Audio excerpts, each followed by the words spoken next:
So, hey guys, not much going on this week, huh? It's just kind of a quiet week here in America. Not much happening out there, right? Kind of all quiet. I heard there was a basketball game. I didn't see it. I couldn't see it. I couldn't see that either. I just saw some of that. I saw a bunch. I know there was some John Cena references there, and Tony Yayo. Yeah. I mean, we had that, and I don't know. I heard there's something. I don't know. I heard there's like a court case or something going on. Something happening. I don't know. Something going on in New York, right? Isn't there always something going on in New York? Really? It's a thing. Listen, cultural appropriation is hard, but double cultural appropriation, that is chef kiss. That is. Mwah. It's impressive. It's kind of like, way back in the early aughts, I was being told a lot about Kabbalah. Like that was always impressive to me.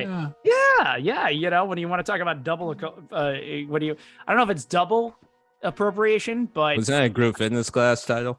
No, it almost made it to that point because Madonna said it, right? Madonna went to one rabbi who told her a couple of concepts of Kabbalah, and I almost call it double cultural appropriation because it was, white non-Jewish women suddenly all knowing about Kabbalahism and that idea. It's really not even an ism. It's like esoteria of esoteria, right?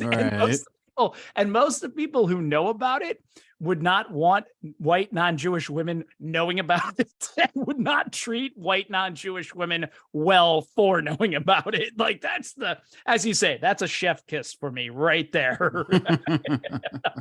And suddenly, and people were putting on red bracelets and saying, well, I practice Kabbalah. No, you really don't. Do you though? Yeah, do you though? You heard an idea. That's all right. But try living for a little while in a Hasidic community. It's a little bit different than you think. I'm not pounding on anybody here. I like skirts. Yeah, exactly. And of all things, to have that brought into the fore by Madonna, of all people, right? She was going through a gray period. Don't blame her. I mean, yeah, it's just, when I think about covering up one's hair and living a modest lifestyle, that's not the first person who comes to mind. I was all about, growing up Catholic is rough. Yeah. And I could say, I would say that Hasidim is kind of Catholicism and Judaism. Right? It's a lot of rules, a lot of things. Catholics are way freer. Yeah, actually, way freer. If we're gonna be honest, that's very true. I do, but I feel like there's a shared love of loopholes. Of like, well, go to confession, you're all set there, and if the Goyim kid turns on your oven and turns off your oven, you're not really working on the Sabbath. It's okay. Right? Just pay little Johnny $5 from down the street to turn your lights on or what have you, and you're all good, right? This kind of that same wonderful idea that we have about an omniscient, omnipotent being that somehow, if you can just think hard enough, you can be like, what happened? Who turned on the lights? What just happened here? Like, how did that happen? I don't know. Yeah, God's up there like, Jesus Christ, they got me again. Good one, right? Good one. Moses, get in here. You didn't tell me about this. Good what are you talking about? Okay. Yeah.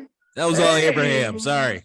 Oh, yeah, exactly. Right. Yeah. Just, I didn't see that, I didn't see that happen. The stove, where's the spoon? It's a miracle. The stove. I'm gonna have Peter read this stuff over because I'm telling you. It's a lot of vibe. Yahweh's up there like, where's the spoon? We are here. We are the Steam Gentlemen back in here. Definitely going into controversial subjects right off the bat here. I am Josh. Practice what you preach. I am Josh. I'm known as the Birdman. With me is my co-host RaShaun. He is known as the Three of Clubs. How you doing today? What do you do? How do you do? I am feeling a little sad, a little hurt like little kids when they disappoint their favorite teacher who's always fun, who always takes the kids out for like middle of the class for a random recess and all that. He's been trying to get this class in order for the last like 30 minutes, and we just are a little too fired up, and now he's giving us a disappointed look. So I'll be okay, but I think I need some time. Not angry. I'm just disappointed. No, actually, I got the sun in my eyes, so I can't, from where my setup is, I get a nice view of the sunset. You were like that 5 minutes ago before that sun hit that angle. You're definitely giving us like, I worked so hard for you guys. You guys, come on. Guys. I had a great lesson plan. Marcia. But now we're just going to watch Cool Runnings. That other voice you do here is Cool Runnings. Oh God, Tallulah.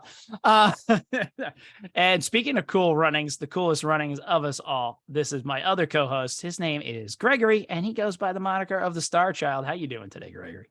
Always a pleasure. Always a pleasure to be back here with you fine fellas. Well, likewise, and glad to have you here.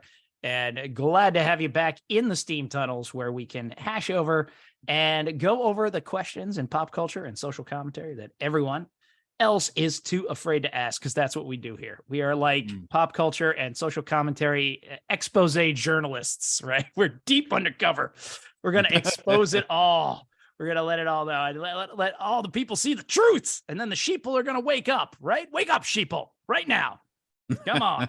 The sheeple are tired. The sheeple are tired. Really, leave the sheeple alone. People are really mean to the sheeple. I got to be honest with you. Everyone's like, only the sheeple will fall for that. Only the sheep. Take it easy on the sheeple. Right. Look, if you grew up following the Bible, you're sort of pre-described to be a sheeple. It's one of those little points there. I ain't no sheep. It's like, well, Jesus is the shepherd. And actually the sheep are the ones who go to heaven. If it's the goats who are in trouble. So I don't know what you're saying. Seriously. I know. Like, be careful what you wish for. But we have reconvened, and I brought us down here, going into those crazy ass subjects of esoteria, and me being the guy that I am, I steered the conversation around. I made sure to abscond with everybody and try and make sure that, things went my way today. Cause that's just the type of guy I am, right? I'm just going to make sure that the conversation goes in a direction. But I wanted to talk about something I'd been thinking about, because I'd recently been watching, I watch a lot of YouTube. I'll admit that. I'm hip. I'm young. I watch the YouTube. I watch the TikTok. Nah, not so much the TikTok. One of those three statements is true. Yeah, that's it. I'm hip guy. I'm the hip guy. I know what the kids are listening to. I know what they're watching. I get it. I understand. I'm down with it. I understand. I'm down on their level. All right. I'm on the wavelength. They don't say down anymore. I'm sorry. I can't understand you. You're too jazzy and hip. I'm too, yeah. Excuse me, miss. I speak jive. Right. I'm like watching Reefer Madness come to life. I just can't handle all this. It's terrifying. I know. This is the world liberals want right here. I'm speaking to it right now. I am just absolutely out there with the agenda. But I was thinking a lot about comedy and what is making me laugh these days. And yes, I watch a fair amount of YouTube. I do watch a fair amount of stand-up comedians. And I know a lot of people are out there, and they're all talking about what you can't say anymore and how tough it is and all these things. And, the cancel culture and the woke mob and everyone coming after you from the left, from the right, from the center. And, everybody can't have their TV shows anymore. ABC cancels them, and, how terrible it is. And I'm like, part of me just wonders, is it really that bad? Is it really that hard to still make people laugh? So, I'm still all about the comedy. I'm still all about making people laugh. So I wanted to start off my little 10 minutes here, talking about Stephen Heat, who just briefly, just touching on him. And I think the real question we're asking ourselves a lot in comedy right now is, what is comedy? What are making people laugh? But one of the most important rules in comedy is punch up, don't punch down. We know that. We know that the idea is that you don't want to hurt, you don't want to use comedy to affect those people who are lesser in power and unable to defend themselves, Also, might want to stick to your own experiences, your own ethnic group, your own religious group. Probably a good idea. And this idea of when we were talking before the show, RaShaun really came up with this idea of elbowing sideways, which is something that I was thought, you. No, that was your term. Oh my goodness. I will take the credit as best I can today. But that idea of elbowing sideways and that idea of laughing, yes, and laughing within your own ethnic group, still watching maybe another comedian who's not in that ethnic group or religion, still having a good laugh. Maybe I don't make the commentary on it if I'm not part of that group. Maybe I'm not going to join in on it, but we can have that opportunity to see this common shared experience, right? And I got this idea when I was watching YouTube, and I was, as I've mentioned, I was watching Stephen Yee. Now, he's a young man. He is, I believe, of Chinese descent. I think he's a first-generation immigrant. I get that impression, mostly because he is poking fun at his dad. His dad seems to be the impetus for most of his comedy, right? And what I found so beautiful about it is, you know what? My dad wasn't a first-generation immigrant. My family has been here for a pretty long time. But, you know, he had the same expectations of me that this guy's dad had, even though he's 20 years younger than me, coming from a different culture, and the idea of succeeding academically and getting ahead in America. And also the idea that it would constantly put in my head that that Stephen Yee's dad is putting in his head, that he has it so ridiculously easy compared to how he had it coming up. So often he jokes a lot about what the expectations are coming from back in China. His dad, and he's always playing his own dad, is always joking about just all the amazing things that his various family members back in China have accomplished well before he has. He's like, you know, your cousin already ran 3 businesses by the age of 9. He learned how to play Mozart from the McDonald's jingle. He learned trigonometry from the back of a cereal box, right? Yeah, you know, he was his own boss and his own union lawyer by Sounds the time like Raisin Bran. Right. It was exactly, you know, and of course it's outrageous and it's very funny. And I'm not doing it because it would be inappropriate for me to do it. He's teasing his dad's accent a little bit, but he's talking in a dynamic pentameter that his father's talking about. And you know what? My father did the same thing. My father, by the way, a little side note here. My father loved to talk about how great he was academically, okay? He always liked to talk about how he graduated college in 2 years, okay? He got his undergraduate in 2 years, people. That's a fact. You want to know why he got his graduate in 2 years? Because he fucked around so much in his earlier life that when he went to college and finally settled his shit down, he had enough credit from other colleges he had flunked out of or got enough life credit that he could get through an undergraduate in 2 years. He always left that shit out for me, by the way, but he made sure to tell me. In America, we call that a winner. Yeah, absolutely. And God bless you, Dad.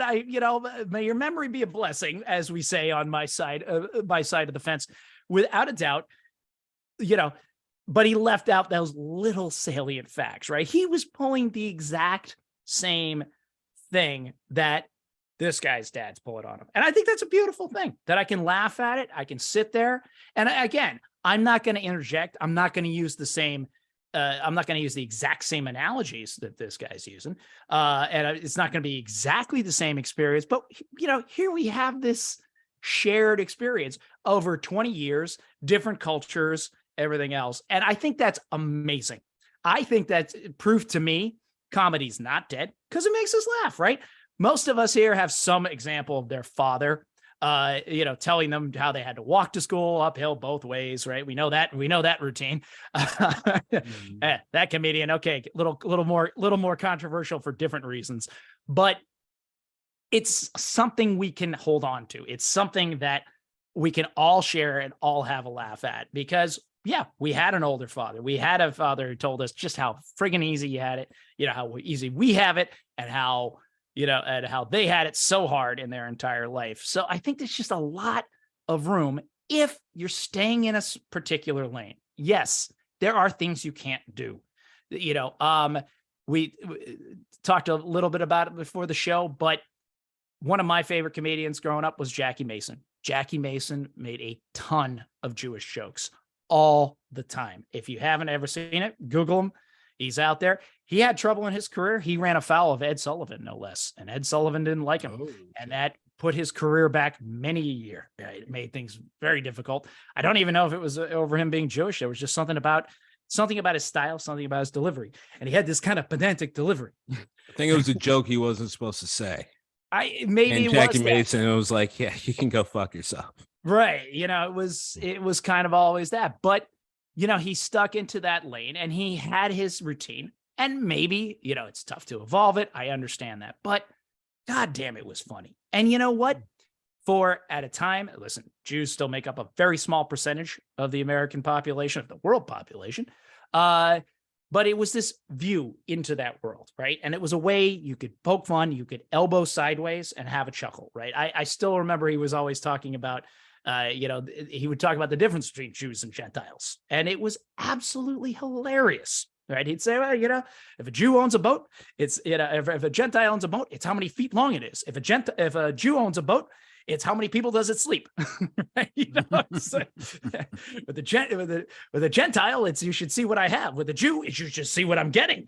You just keep that shit exactly right. I'm retelling the guy's joke, right? And I just got a good belly laugh from one of my co-hosts. Nothing made me happier. That exactly it. There was a kind of commonality, right? It would be great if you're not Jewish and you're making those jokes. I'm not going to lie. Like at that point, it's going to get a little uncomfortable. But there's that room to maneuver. There's that room to talk about. And there's that room to let us express and let us understand each other and let us have some sense of who we are and what is still funny. And I still think there's a lot of that out there. I hear, I guess kind of came up. I hear a lot of people, a lot of comedians, they worry, they worry or they claim they've been canceled or they talk about the things they've done. I know Roseanne Barr recently had a special. All right, you got your special back. It wasn't that funny. I'm sorry, it just wasn't. It wasn't as good as by the way, I remember her in her earlier career. I used to chuckle at her jokes. Right? She made jokes. She was overweight. She made jokes about being overweight. Right? It was that type of thing. Brought us into her world. All right, wasn't my favorite comedian, but I could laugh with it. I had an area of commonality and understanding. I don't. Maybe there's an audience where she does have that commonality and understanding. But guess what? You're not canceled. You're still allowed. You're still out there. You're still doing your thing, right? If people, Greg made the point before the show, if people laugh at it, at some point, that's going to redeem the joke, right? If somebody laughs at it, then you've made a joke, right? And if nobody's laughing at it, maybe there's a reason nobody's laughing at it. So I don't know, kind of putting that out there to the world. I kind of wanted to bring that to my fellow gentlemen and just get their thoughts on it and just see what we thought. That, yeah, I don't think comedy's dead. I still think there's a lot of funny shit out there. I still think there's a lot of edgy shit out there, but I don't think we should walk around and think about it. I think we need to be clear that not everyone laughs because they find something funny. Some people laugh nervously. Some people laugh because they're scared or they're uncomfortable. True. That's a fair. I want to point out your dad seems to be James T. Kirk because he built a whole legacy off of his version of the Kobayashi Maru. Kobayashi Maru. When you're gonna find out way later in the legacy, it's like, oh yeah, because I cheated. Yeah, that's how I got two. That's how I got 2 years of for an undergrad. I'm making it seem like I did it all in 2 years. No, it's a collection. It just when I finally sat down and did it. It's 2 years. 110 it's like, this is Kobayashi Maru. Yeah. 100. God, if you were in the same room with me right now, RaShaun, I'd kiss you, man. Because that's 100% true. I accept it. It was 100%. You're the Spock right there. Right? Seriously. I think what you're touching on really, because if we're going to talk about edgy comedy, then a white dude should be able to make a joke about black people. A Chinese guy should be able to make a joke about Mexicans. No. But what is the question? Where does this come from? It really comes down to trust, Because when I hear, Eddie Murphy make a joke like, why are, black people's feet and bottom of black people's feet and their palms not the same color as the rest of their skin, is because they were up against the wall and the police were frisking them when God painted them. I know that with Eddie Murphy is making that joke, then I can trust Eddie Murphy because he's black and I know the type of humor that he makes and I understand that. But if somebody white had made that exact same joke, nah, I just don't. The trust has to be there.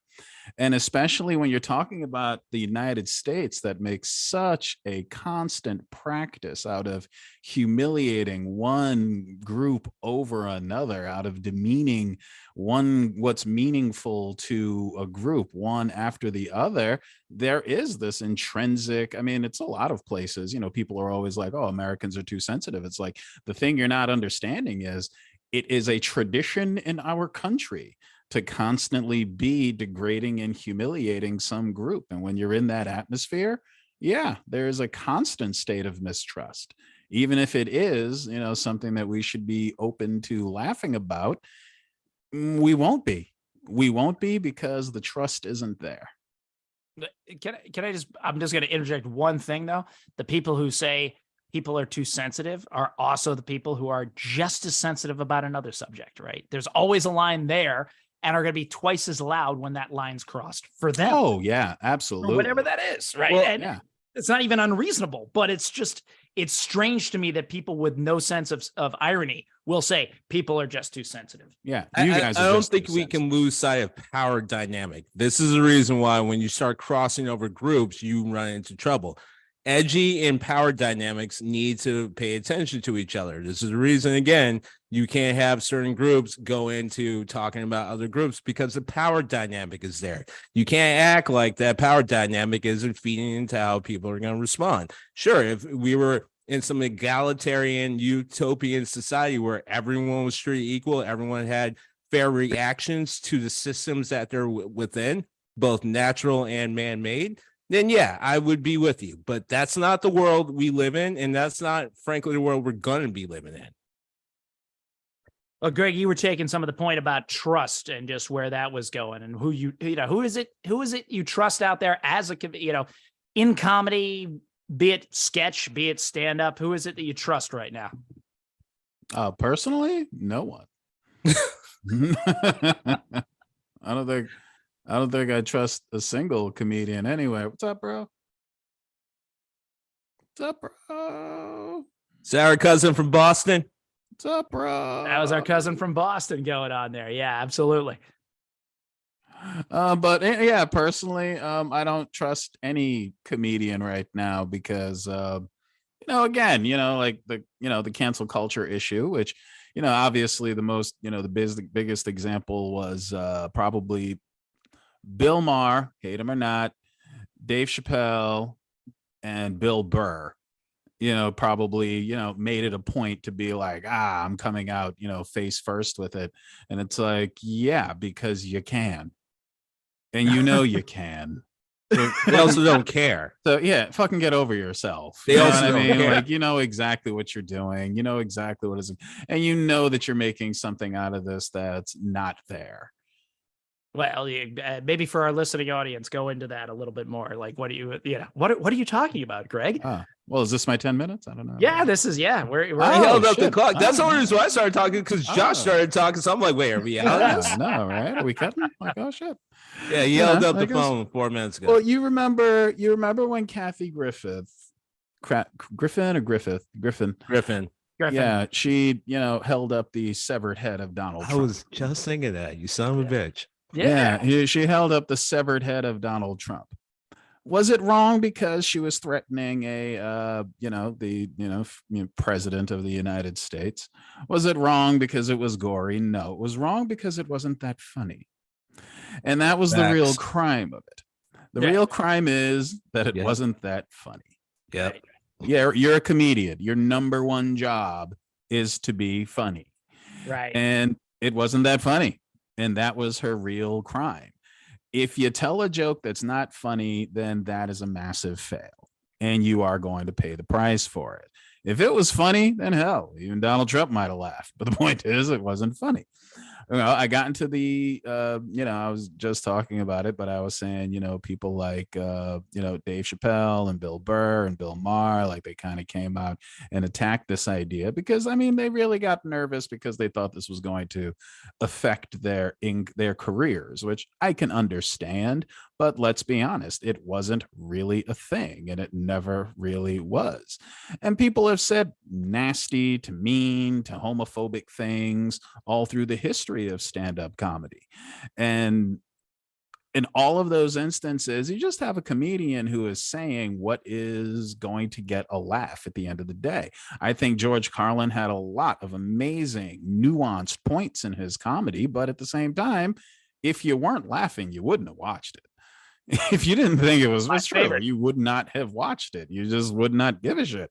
Like even if you have comedians who aren't at all political, if they're not funny, you just don't care, and if you care for that brand of political comedy, I think a lot of people, especially after Obama, but people were really jumping on the political bandwagon, and that was fine. It was absolutely fine. So for these comedians, take, for example, that Dave Chappelle special, which wasn't my favorite. It was not my favorite, but he challenged the fact that he was being challenged by the trans community. And then at the end, there's kind of this punchline where he says, spoiler alert, where he says his trans friend killed herself. And for me, that was just like, I know that was supposed to be like the, like punchline of all of this. And for me, it was just like and I have a black friend moment. It just absolutely. It just fell absolutely flat. And I don't think it really got the effect that even he thought it was going to. And it was difficult to know how to feel about it because he was wrong about a lot of things, but he was funny about being wrong about a lot of things. Yes. And I applaud the fact that he was willing to put his ideas in the front. And I think that was the really edgy thing about that particular special, because at least he put his ideas out there. Now open yourself up to being challenged, because you're wrong. You're wrong about a lot of things. Sex is on a spectrum, and you absolutely need to accept that if you're going to have an opinion on this issue. And there's, moments where he definitely needed to be checked on a lot of the terminology that he was using. And no, it's not okay for you to use it. And yeah, you are part of the problem still, because of all the things that you could get up and rip on right now. You choose trans people. They're how much of the fucking population of America? Like, this is like, you're going to put these people in your crosshairs in order to challenge that. Okay. That's entirely his opinion. But for my, I guess I've fallen out of comedy since the wonder of the glory heydays of stand-up comedy. But even Bill Cosby's making a comeback now. Bill Cosby, yeah, no, right. Right. Talk about a controversial comedian. Even Bill Cosby, like he's on a comeback trail, and he actually does want to do speaking tours, and they're selling. Like, people actually do want to hear what Bill Cosby wants to say. So if Bill Cosby can't get successfully canceled, Bill Cosby. Now, there's a lot of arguments you can have, because I've listened to, his lawyers, and I've listened to court officials speak, and I understand there's a lot of conversation, if you wanted to have it, you can have about the Bill Cosby case. But the point is, if there's anyone that should be canceled, it is this man. So exactly. So the science of what makes a comedian able to have this niche in popular culture would be the heavier conversation to have, because they kind of do, don't they? They kind of enjoy this bizarre little niche in popular culture. And real quick, a thing that gets me too, because they have it, they can kind of back out when it gets a little too hot for them. And I think that's the real thing they didn't like, because they like to make political jokes. And then when things start to get hot, they say, hey, you can't take a joke. Why? These are jokes. I'm a comedian. These are jokes. Right. And it's like, okay, well, then do you take a position or don't you? Right. What is wisely when challenged, they usually shrink unless it's the popular thing to do and they feel like they'll have enough support for it. And so we'll get the laughs. We're going to stand against cancel culture. Right. And make that. I'm glad you brought up Chappelle, because that was a sermon, man. I think it was great. And, I remember a joke I felt he made when he was talking, when he was addressing some of his comments against the trans community. I thought one of the best places if he had just fucking left it there, where he said, I don't understand you, but I believe you. Right. And because you're willing to cut your dick off. And that's what he says there. And you know what? That kind of made a lot of people in the room laugh. And had you just left it there was a truth to it, right? Because you know what? Deep down inside, I heard what he was saying. There's a part that I don't entirely understand, and I'll fully admit that. On the other hand, I'm going to believe you, right? I'm not going to sit there and tell you don't have a right to exist, or you don't have the full rights of a human being. I can't say I totally understand your experience as a human being, but so fucking what, right? And if he'd left it there, I think it would have been fine. But he kind of kept pushing. And then it was like, it was a question of almost sharing that human experience, but then he started punching down, right? He started going to that place, and then it was just sort of, let's tease the trans kid. And that's when I stopped laughing, right? Because it was, well, wait, now what are you doing, right? Are we laughing, or are we laughing with, or laughing at? And are we kicking?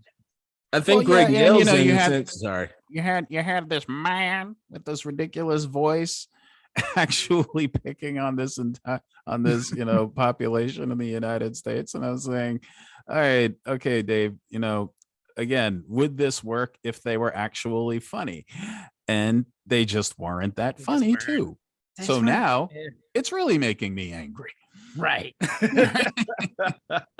I think Greg nails it also in the sense, because to me, it's no different than when I get into fucking awful conversations about the N-word, in the sense of, why do you have to focus on this? A lot of these comedians are walking around on these made up hills that they're acting like they need to die on, but not addressing the point. They do not have to talk about it. There are so many different subjects in the world. They act as if they only have two options, and one is the one that gets them, quote unquote, in trouble with people. They can talk about anything. They can talk and make jokes. If you're supposed to be a comedian, then you can talk about anything. Your job is to be funny. So why is it that you feel so perplexed that you have to be on one or two of these subjects? They push it to the point of making it seem like maybe you're not that funny. Maybe you need this and our reaction to it for you to actually move your craft, and you're not as good as you think you are. And frankly, that is what's scaring and upsetting you the most. Oh, well, I like that. I like that as a start of a sermon, but if you get also Rob Schneider, you're off the hook, I guess. I mean, I love from us. I'm just saying, like, as far as like the worst comedian being canceled out there, you got a couple other people ahead of you, Rob. So again, Rob Schneider is like, I'm not going to be canceled. I'm like, haven't you been already? Because like, who the fuck was paying attention to you before? You don't have to worry about being canceled if you ain't getting booked. You ain't getting booked. I don't know what to tell you, Rob. And again, why would you think I would ever come to you on my vaccine advice, one way or the other? Him and Jim Brewer. Exactly. Like, who I need to talk to? I'm feeling hesitant about this vaccine. I need to talk to Jim Brewer. That's the guy I got. That's the guy I'm going to look to right now. That's the strangest thing. I'm really starting to feel like someone made the deal with the devil to not only make Half Baked, but to also make it the cult classic that it was, because I'm starting to really break down the people coming out of that movie, and it ain't good. is not good. It's not good. But you know, Other than Jon Stewart, we're really going down some bad paths. I mean, my man Scarface had a role on Scandal. That was pretty cool. You know, he was a hitman. I guess that's cool. But you got Dave Chappelle out there basically doing what Bill Cosby did back in the late 90s and just going around preaching to people and calling it a comedy show. It's like, yeah, I laughed 3 times in that hour and a half. Thank you. Maybe. I guess. Maybe. Well, I can say scolded. But I think Half Baked was built on a very simple comedic premise of that pot jokes are funny always, right? Mm-hmm. Fart jokes are funny always. Like it's just good. You know, you can't go wrong with these things. Actually, funny part, I didn't say this when you sent us group text. I mean, I'm not gonna lie, there is some sophomoric humor in me, but I don't find, for most part, fart jokes or things like that funny. Oh. I will admit, at the end when Picard did a little one, I was like, all right, that's kind of funny. Okay, but, all right. Well, I didn't realize I was dealing with an aristocrat here, but with that, fucking Philistine over here. I am going to hand it off to Sir 3 of Clubs.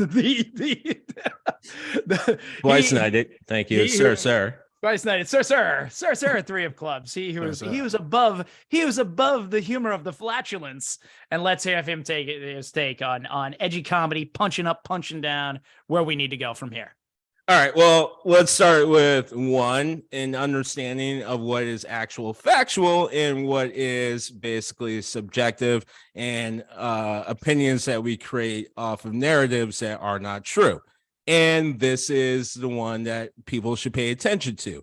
Of the last 6 Grammys that have gone to, of the last 6 Grammys for comedy albums, 5 of them went to comedians that were quote unquote canceled. Not a little bit, not kind of, sort of, not like, you know, I had to point out to someone, I think Pete DeLilio or something like that. He kind of had a rise a little bit. He was around Whitney Cummings. I think they had a show together, but the guy apparently is a big ass groomer and stuff like that. Not canceling that, like cancel on big level. Cancel like your boy Louis C.K.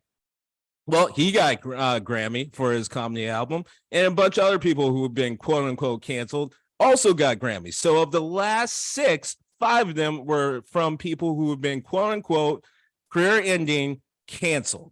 So that is one thing that we need to pay attention when we think about the subject and why it's absolute bullshit when it comes to what you can and cannot say. You can say whatever the fuck you want to. You can say whatever you want to, when you want to whom you want to.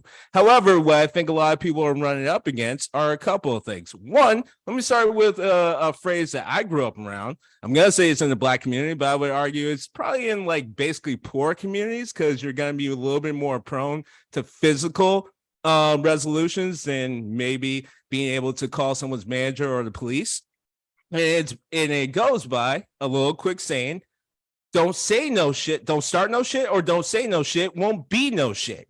Basically say if you're going to run your mouth, you're going to run the risk of getting some of these consequences. Some of them might be words. Some of them might be a little bit more substantive and physical than the words. So if you want to go ahead and say that shit, you might go ahead and start some shit.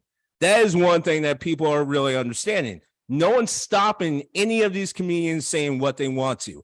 And clearly, based off of not only who's getting Grammys, but also the proceeds from the shows and the ability to continue to book them, no one's stopping these individuals or other individuals from going to listen to them, to laugh with them, or support them in any way, shape, or form. We can continue to bring up people like Bill Maher. Bill Maher not only still has a show on HBO, he got another show on a network that is supposed to be kind of an anathema to who he is. But doesn't really matter because, again, cancel culture does not actually matter. It's a bunch of bullshit. Here's another thing that these comedians are up against, which I sort of intimated in my break-in, or I don't know what we're calling the comments in between someone's segment, but we're calling them break-ins. Yeah, break-in. Cool. It's fine if you say it, Josh. If you say it, you racist son of a bitch. No.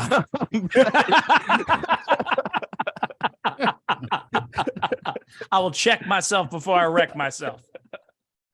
But the other thing is, a lot of these comedians are finding out the hard way that they're just not funny, that they're actually not very good at their craft.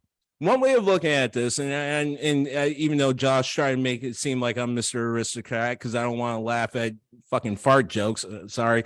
I think something that a 4-year-old can do is not necessarily something I need to completely laugh at. Although, again, I did point out there was the moment at the end where it did make me chuckle a little bit. It was stupid, it was silly, and I get the point. Like, I don't begrudge other people from laughing at it. That's the point. Like, I don't think Dumb and Dumber is funny. I never really watched the movie, but I'm also not going to be upset with anyone if they're like, that's my favorite comedy movie. All right, cool. That's you. But the other thing is, I'm going to go to an unlikely source. I'm going to quote the philosopher Anthony Soprano. And then the quote goes, "Remember when is the lowest form of conversation."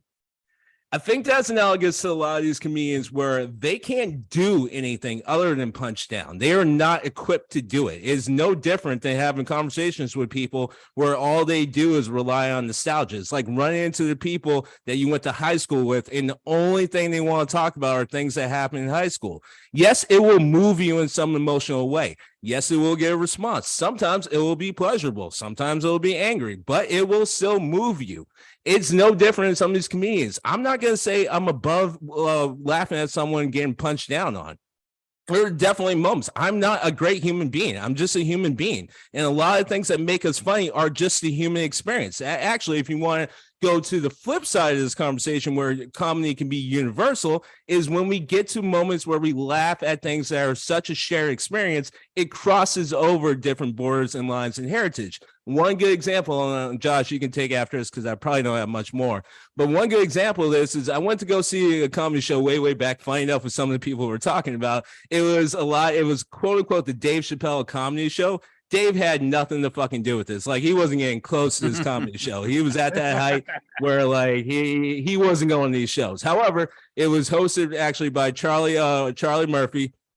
Darnell, what's his name, was there. I forgot the other comedian. Everyone was funny, but the dude that tore it down and wrote so many different little lines of like, yeah, he could easily cross the line, but he's being funny and he's not actually punching down. He's really talking to a shared experience, regardless of what your race, hue, or background was Bill Burr.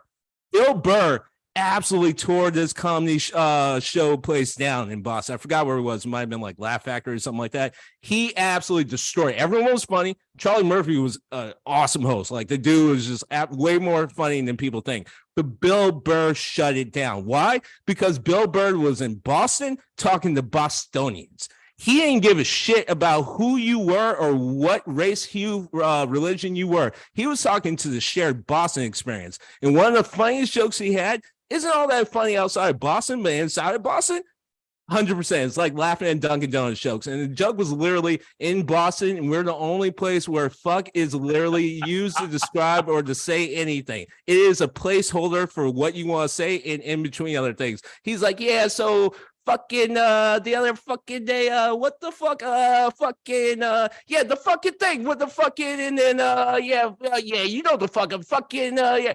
Literally, that was the joke, and the whole place lost it. Why? Because there's a bunch of Bostonians, and all we're thinking is like, shit, that was like me 5 minutes ago. Like, I was literally having a conversation. I've listened to people who have conversations with their parents, and it sounds like that in Boston. So it was funny, not because he was making fun of Bostonians in the sense of like he was just making fun of Bostonians. He was talking about a shared experience that, one, he's from, but two, we understood and we could laugh at. That's why a lot of times when people are making jokes within their own culture, it lands stronger. And when you're listening from people outside the culture, one, you can say the sort of trust that Greg brings up, because it's not like it doesn't happen. I just looked up freaking comedian.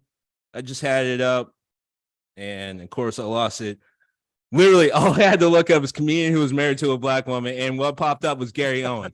Gary Owen had a great career until he divorced his wife, and there's some really nasty stories coming out. Although, hey, to be fair to those two, and a lot of people are giving room for this, that just literally could be the relationship. It had maybe nothing to do with any sort of other dynamic, but Gary Owen made a career of being a white guy going to mostly black venues and telling jokes that you can argue were kind of edgy, but he earned the trust even before he was, people knew who he was married from, because he didn't actually cross lines. He talked about shared experiences. I think the guy's originally from Ohio, so the things he would make fun of were Ohioan type things, not necessarily white, black, Latino, Asian, or anything like that. And when he was punching down to people of his own ilk, which is people that he grew up around, things like that. That is, if you're going to punch down, that's the only time I would say it's acceptable. You can be edgy if you want, but you have to understand where you're riding the line. And if you don't and you fall over, it's not the fault of the listener. It's the fault of your ability to not understand and manage your craft. Yeah, I've just been waiting to interject when you talk about people who can only talk about nostalgia.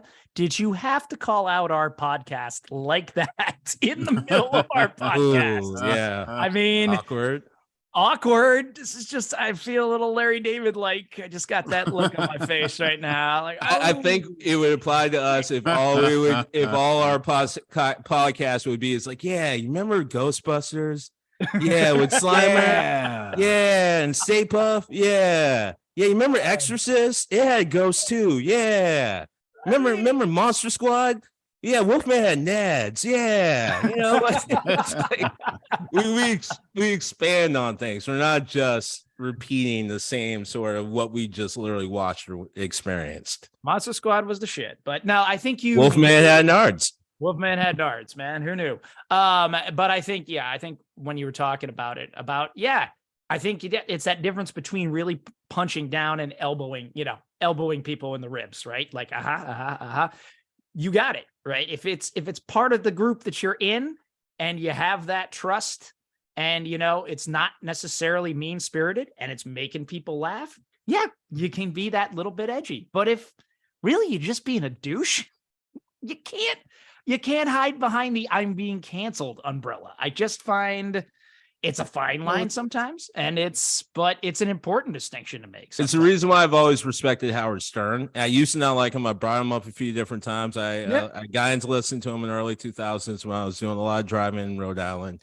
But don't get me wrong, I had zero tolerance for any time he crossed the line into the black community. And I would constantly be looking at Robin like, hey, this is kind of not cool. Hey. Yeah. What I credit him about is that was the minority of things, jokes that he would make during that time. Most of the time, the man was just going after himself. And he had such a self-depreciation understanding, and he would challenge himself and his listeners to have the same sort of reflective self-depreciation that made me feel, it made me loosen up. It made me have easier conversations where Greg and I were talking about a little bit earlier, where like someone might say something a little bit flip, but it's like, all right, I can give you that room because one, you're just trying to get information or ask, or two, you may say something funny that, yeah, it's effed up, but if you're willing to listen why it's not great, while we laugh together at each other like ourselves, then that's a relationship that can grow. I always whatever you go ahead, Greg. Well, I was gonna say, and it comes down to, it really does, was it funny? When is it okay to make a 9/11 joke? When is it okay to make a Holocaust joke? When's it okay to make a racist joke? And even if people kind of, you get that reaction out of people, like Andy Kaufman mastered getting that reaction out of people, making them feel uncomfortable. He was also willing to get punched for it. Well, they kept coming back. They paid to come in. They know that they're going to see this offbeat man do some weird ass shit, and they don't know if it's going to be funny. They don't know they don't know what they're walking into. But the point is, he was offering an experience and it was a success. And that, honestly, people will judge you on that. And a lot of these people, like you said, just playing the cancel culture card, a lot of them were. Like, it's not that you're, anyone hates you or even that you're all that controversial because you're not important enough to be controversial. It's just that you're not relevant. Yeah. And you have to accept that and change that. And at the end of the day, again, you are a comedian. If people have said they're done laughing at this or they're not ready to laugh at this and you're not getting the laugh, then you're the one who has to change. Well, I just have to say once again, in our short time together, we appear to have solved racism, and we appear to have solved any problems in comedy. Well done, gentlemen. Give yourselves that golf clap and that round of applause. We've still got space lasers, so okay, yeah. Now now see, that's a good example. It's like we're not making fun of Jewish people, well, we're making fun of people who think Jewish people have that shit. Have control of lasers. That's what we're making fun of. That's the difference. John Mulaney had a great joke recently where he was talking about, marijuana is legal in however many states it is, right? And some guy goes, woo! And he says, do not woo if you're white, sir. It's always been legal for us, right? Yeah. And that's, everybody laughs, right? Because we know it's true. You know who? Well, it's funny. We've been tap dancing around this guy, but a lot of the jokes we laughed at the Dave Chappelle show came from this guy, or part of his writing was what's his name? Neil Brennan. Yeah. Yes. And same thing. He'll ride the line all the goddamn time, but he does it in a way where, one, he's gonna be humorous because he's actually using his intelligence. He's not necessarily punching down, and a lot of times he either punches straight forward or up, but when he does start moving outside of sort of culture, so to speak, he does like we just talked about. He's not making fun of a culture. He'll make fun of the people who will make fun of the culture, or he'll make fun of the people who sort of exasperate the culture. Well, I'm going to congratulate us again, just as I say, for solving all these problems. I think my advice for the world is, remember to punch up and elbow sideways. Be careful when you're punching down. And I think there's a reason to be careful when you're punching down. And Holocaust jokes are never funny. I think if there's one thing I want to take, there are things that are not funny. Yeah. What's that list? A lot of things that, like, all right, some things may be funny in context. Some things may be funny to just strictly evil people.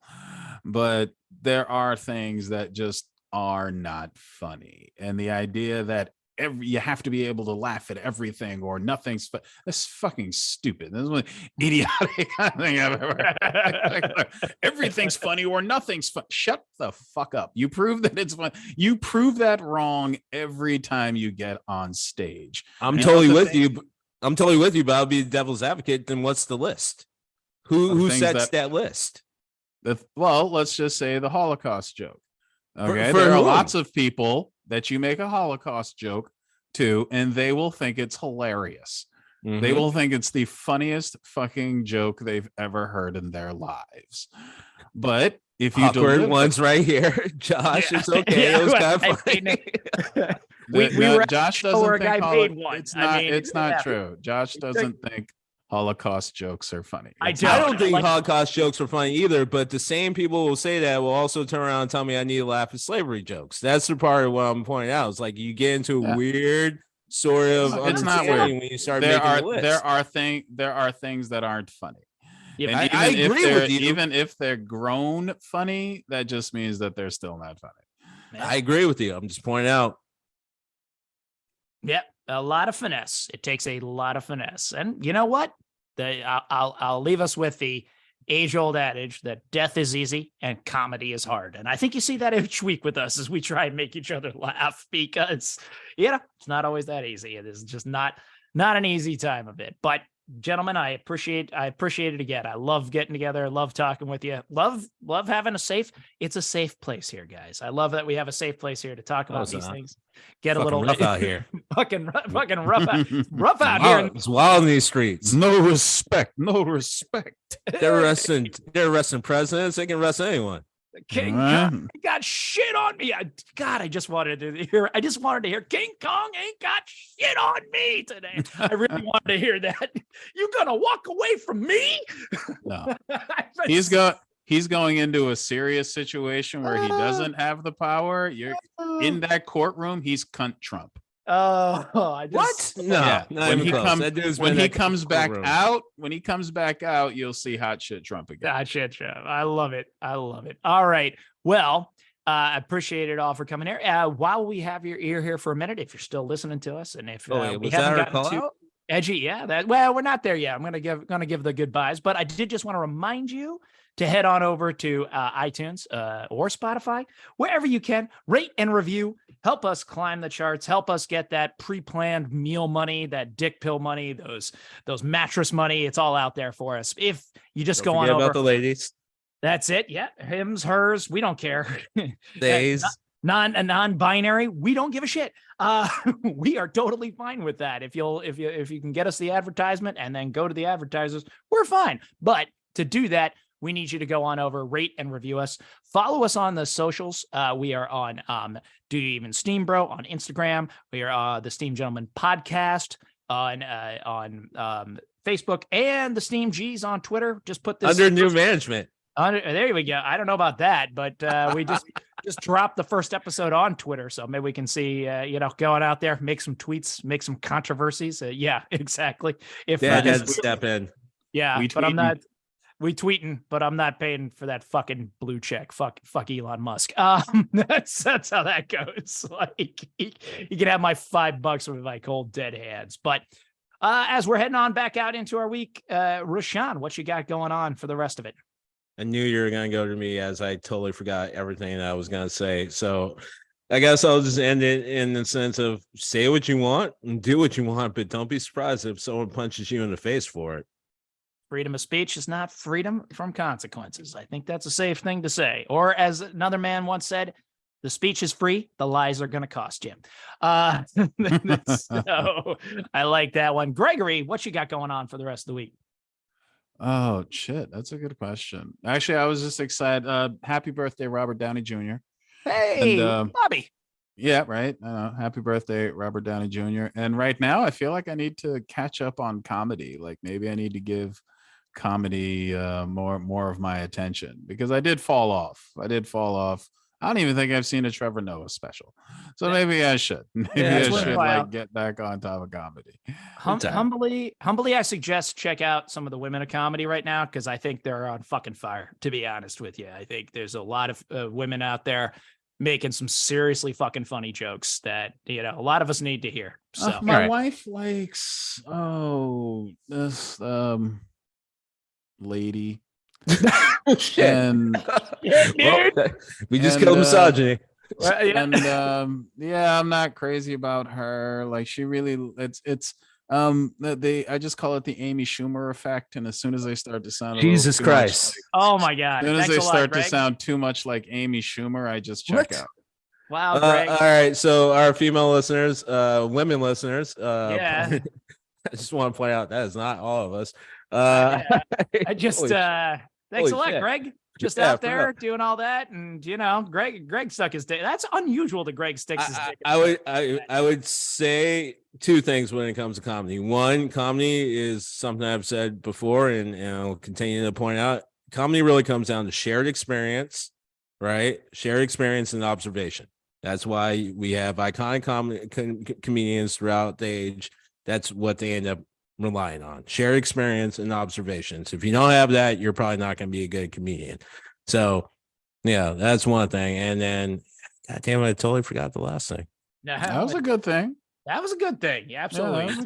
Yeah. So comedy is like music. It's like you got to get off the mainstream if you felt like you lost your way. And then the best way to do it is, frankly, support local comedians. Go to comedy shows.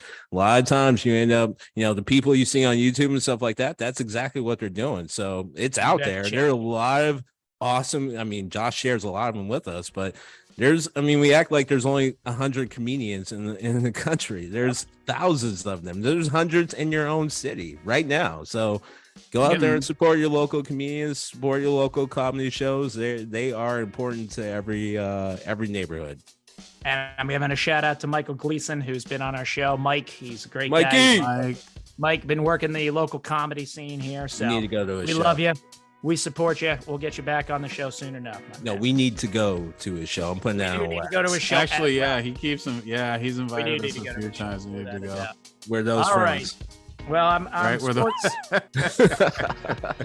Come on. It's not like he's inviting us to church. He's inviting us to a comedy show. Come on.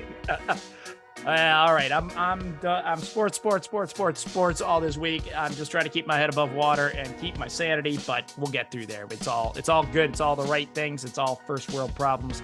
Taking care of my kids as the way it needs to be done. So, in the meantime, I am Josh the Birdman, telling you to keep your heat up and keep your head of steam on.